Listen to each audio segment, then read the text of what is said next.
তৃণমূল কংগ্রেস সমর্থিত BSNL contract labour union এবং বামপন্থী সংগঠন বিএসএনএল ক্যাজুয়াল মজদুর ইউনিয়নের অবস্থান আন্দোলন জলপাইগুড়ি বিএসএনএল প্রধান দপ্তরের সামনে।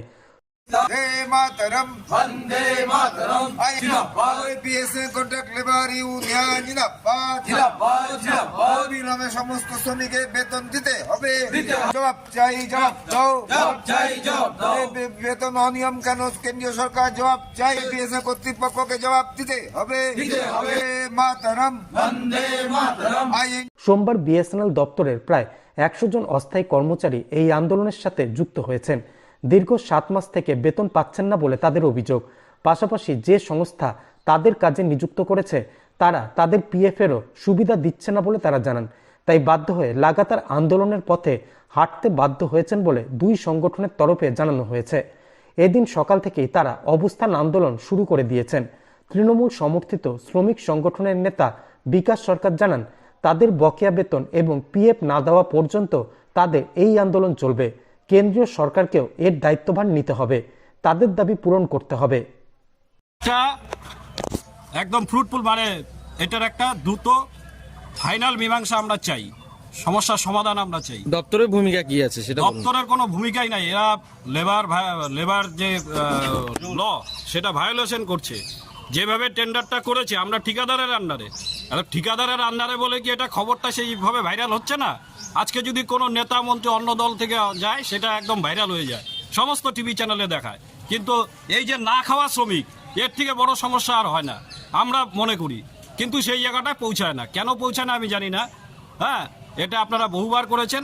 আমার বলার ইচ্ছা ছিল না আজকে। কি হবে, পেপারে হবে, পেপারে লেখালেখি হয়, সংবাদ মাধ্যমে দেখায়, কিন্তু সেইভাবে প্রচারটা পায় না।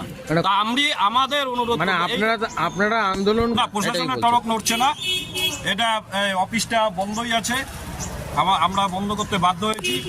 আলিপুরে আন্দোলন হচ্ছে, বীরপাড়া, মালবাজার সমস্ত এলাকা, মানে জলপাইগুড়ি ডিস্ট্রিক্ট এবং আলিপুরদুয়ার ডিস্ট্রিক্ট। এবং এটা ভাবতে অবাক লাগে যে একটা টেন্ডার করে, এরা ভুলভাল টেন্ডার করে। বোম্বের কোম্পানিতে জেম পোর্টালের মাধ্যমে কি একটা পোর্টাল, এটা সরকারি ওয়েবসাইট, সেন্ট্রাল গভর্নমেন্টের একটা সাইট। এই সাইটের মাধ্যমে বিভিন্ন বড় বড় এজেন্সি আসছে, তা থেকে বোম্বের একটা কোম্পানি কাজ পেয়েছে, তার অ্যাকাউন্টে বিএসএনএল টাকা দিয়েছে আমাদেরকে মাইনে দেওয়ার জন্য। কিন্তু 1 মাসের মাইনা দিল, 2টো ঢুকেছে, একটা দিল আরেকটা দিল না।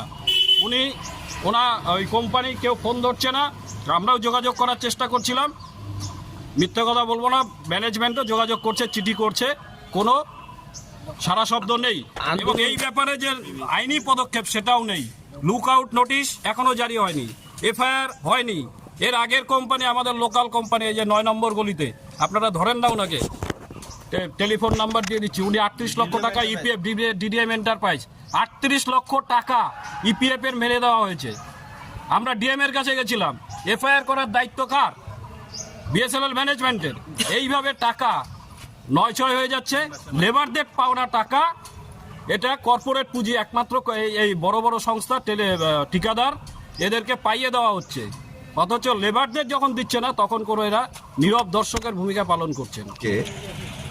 বিএসএনএল কাজে যুক্ত যে লেবার শ্রমিক কর্মচারীরা আছে জলপাইগুড়ি ডিভিশনের আন্ডারে, আলিপুরদুয়ার থেকে একদম সারা জেলায়, জলপাইগুড়ি জেলায় যে সমস্ত বিএসএনএল ক্যাজুয়াল কন্ট্রাকচুয়াল শ্রমিক কর্মচারীরা কাজ করে, তাদের বেতন অনিয়ম দীর্ঘ বছর থেকে আমরা আন্দোলন কর্মসূচি করে আসছি।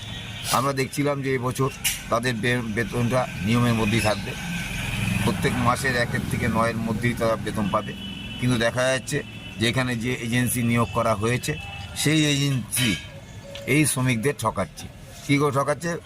একদিকে হচ্ছে বেতন কম, 2 নম্বর হচ্ছে তাদের যে বকেয়া বেতনগুলো আছে সেগুলি তারা তুলে নিচ্ছে বিএসএনএল কর্তৃপক্ষ থেকে বা বিএসএনএল থেকে তুলে নিচ্ছে।